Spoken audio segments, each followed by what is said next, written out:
예, 반갑습니다. 오늘 킹덤 스토리 1-30과를 함께 생각해 보겠습니다. 이 30과는 8단원에 속해 있습니다. 이제 8단원을 시작하는데, 8단원은 이제 10계명, 하나님 나라의 법인 10계명을 다루는 단원입니다. 30과는 사랑하는 백성에게 법을 주셨다, 그런 말씀인데요. 본문은 출애굽기 19장과 24장인데 하나님과 언약을 맺는 그러한 내용들이 주를 이루고 있습니다. 첫 번째로 보면 구원하여서 자신에게 인도하신 하나님이다, 이런 첫 번째 나와 있는데요. 하나님께서 이스라엘 백성들을 법을 언제 주셨는가 했을 때에 하나님께서 구원을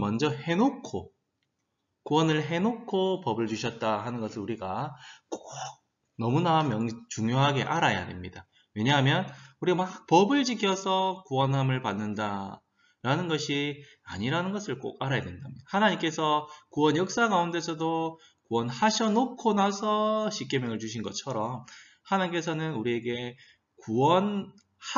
너희들을 구원하라고 십계명을 지켜서 구원하라고 십계명을 주신 것이 아니라는 것을 꼭 기억해야 됩니다.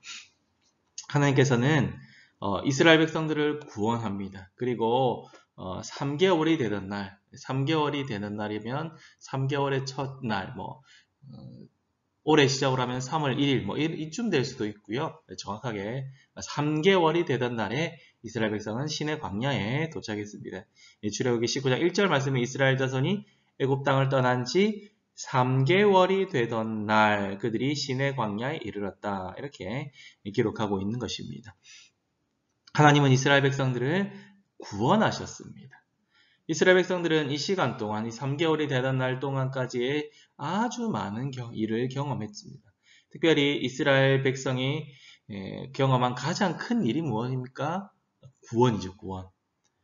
신분이 애굽 사람들의 노예에서 구원받은 하나님의 백성으로서 신분이 변하는 것이 되었습니다. 그리고 하나님은 이스라엘 백성을 구원하실 때에 하나님 자신이 어떠한 분인지를 계속해서 보여주고 있습니다. 앞에 29가에서 이제 모세를 통해서 막 보여준 것처럼 그런 것이죠.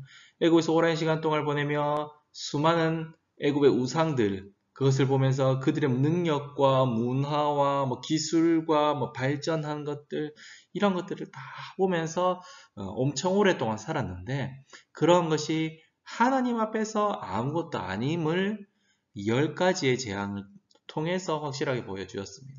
10가지의 재앙은 그냥 아주 기적을 베풀었다, 이런 것을 넘어서요, 애굽의 신들을 하나하나 이렇게 쳐부수는 그러한 재앙이었습니다. 하나님께서 그리고 바다 앞에 선 이스라엘 백성들에게, 그리고 뒤에는 이제 이집트 군대가 막 쫓아오고 있는데 진퇴양난이죠. 앞으로도 갈 수 없고 뒤로도 물러설 수 없는 그때에 하나님께서 바다에 길을 내셔서 대적들을 수장시키십니다. 그리고 그것을 눈으로 똑똑하게 볼 수 있도록 해주십니다. 출애굽기 14장 30절에 그날에 여호와께서 이같이 이스라엘을 애굽 사람의 손에서 구원하심에 이스라엘이 바닷가에서 애굽 사람들이 죽어 있는 것을 눈으로 보았더라, 이렇게 기록하고 있습니다. 하나님께서 이제 하나님의 신의 산에 자기 백성을 인도하고 자기 백성과 언약을 갱신하고 있는 것입니다. 이스라엘 백성들을 신의 산으로 인도해 주셨습니다.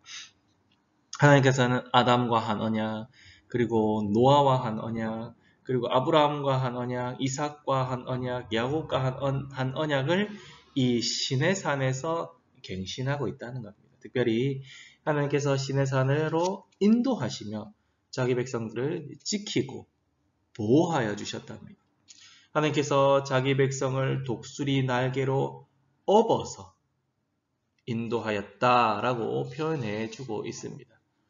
그만큼 친밀하게, 아주 부자관계처럼, 아주 가족처럼 친밀한 교제 안으로 인도하고 있다는 것을 계속해서 가르쳐주고 있습니다. 두 번째로 언약 중에 새로운 정체성을 주시고 있는 것입니다. 하나님께서 시내산에서 자기 백성과 언약을 맺으시죠. 이 언약을 이제 시내산 언약이다 라고 부릅니다. 특별히 이 언약을 통해서 이스라엘이 어떤 민족인지, 그들이 누구인지를 정체성을 계속해서 가르쳐 주시는 것입니다. 하나님께서 이스라엘에게 주신 새로운 정체성은 세 가지로 요약해서 말할 수 있습니다. 첫 번째, 하나님의 소유라는 것입니다. 모든 민족들, 수많은 민족들이 있는데 그 수많은 민족들 가운데 너희들을 하나님의 소유로 불렀다는 것입니다. 소유라는 말, 세굴라라는 원어가 있는데요. 그 말은 보배라는 말입니다. 우리는 하나님의 정말로 진귀한 좋은 값진 보배로 하나님께서 생각하고 있다는 것입니다. 하나님께서 이스라엘 보배로운 소유로 삼으시겠다라고 말씀하시고 그렇게 삼아주시는 것입니다. 하나님께서 이스라엘을 보배로운 소유로 삼으신 이유는 그들이 잘나서 그들이 뭔가를 했기 때문에 그들이 뭔가 아주 대단한 민족이기 때문에가 아닙니다. 그들을 하나님께서 보배로운 소유로 삼으신 이유는 하나님께서 그들을 사랑하셨기 때문입니다. 둘째로 제사장 나라가 된다는 정체성입니다. 제사장 나라가 된다는 말은 하나님께서 이스라엘 백성을 통해서 구원을 이루어 주시겠다라는 선포입니다. 이 이스라엘이 구원의 통로가 된다는 그러한 말인 것입니다. 이스라엘은 정말로 노예로 살았죠. 노예로 살면서 보잘것없는 그러한 삶을 살았던 민족이었는데 이제는 하나님께서 구원의 통로로 사용하시겠다라고 선포하고 있습니다. 그리고 세 번째로 거룩한 백성이라는 정체성입니다. 하나님께서는 다른 민족과는 구별된 백성, 구별되다, 거룩이라는 말이죠. 구별된 백성으로 삼으시겠다라고 하십니다. 하나님은 모든 만물과 완전히 구별되는 거룩하신 분입니다. 그런데 이 거룩하신 분이 자기 백성으로 이스라엘을 삼으셨기 때문에 그들도 거룩한 백성으로 불리게 되었다는 것입니다. 하나님께서 이스라엘 백성들을 하나님의 소유요, 하나님의 제사장 나라고 거룩한 백성으로서의 정체성을 주시면서 무엇을 주십니까? 그렇습니다. 바로 율법을 주십니다. 하나님께서 율법, 십계명으로 요약된 그 율법을 모세를 통해서 주시는데요. 이 새로운 정체성에 합당한 삶은 어떻게 살 것인가? 그것이 율법에 기록되어 있다는 것입니다. 율법을 말씀을 지키면서 살 때, 율법의 말씀을 따라서 살아갈 때에 하나님께서 이 정체성을 따라서 어떻게 구현해 갈지를 가르쳐주고 그렇게 살아갈 때에 하나님의 나라의 정체성이 드러나는 것입니다. 그리고 세 번째로 하나님께 맹세합니다. 맹세. 우리 맹세를 많이 하죠. 여러 가지 맹세들이 있는데요. 언약 중에서 가장 대표적인 언약들, 우리가 모두 결혼한 사람들은 언약을 했다라고 말할 수 있습니다. 그리고 맹세를 했죠. 신랑은 신부와 신부는 신랑과 이렇게 머리가 팥뿌리가 될 때까지 이렇게 하겠습니까? 뭐 이런 식으로 하면서 이렇게 맹세를 하죠. 그래서 하나님께서 이스라엘 백성과 바로 이 혼인 예식을 이 시내산에서 거행하고 있다고 말할 수 있겠습니다. 하나님 모세를 통해서 이스라엘 백성과 언약을 맺고 있습니다. 언약은 이제 문서를 2개를 해가지고 혹은 계약 같은 거 할 때 우리 계약서 어떻게 씁니까? 계약서를 2장을 이제 쓰죠. 그래서 양쪽에다가 다 사인을 합니다. 사인을 하고 이쪽도 사인을 하고 두 쪽 다 똑같은 것을 사인을 해서 당신과 나는 계약을 했습니다 하고 하나씩 가지고 가죠. 그것이 두 돌판이에요. 두 돌판. 돌판을 2개를 가지고 왔다는 것은 거기에 첫 번째 돌판에는 1계명부터 4계명, 두 번째 돌판에는 5계명부터 10계명이 있다. 그런 말이 아니라 같은 내용이 적혀 있는 두 돌판에 하나는 하나님 편에, 하나는 이스라엘 편에 이렇게 계약문서처럼 가지고 왔다는 겁니다. 이 두 돌판을 통해서 이제 하나님과 이스라엘 백성은 언약을 맺었다라고 선포하고 있는 것입니다. 여기 보면 이제 모세는 무엇을 하는 사람처럼 등장하냐 하면요. 하나님과 이스라엘 백성들 사이에 있습니다.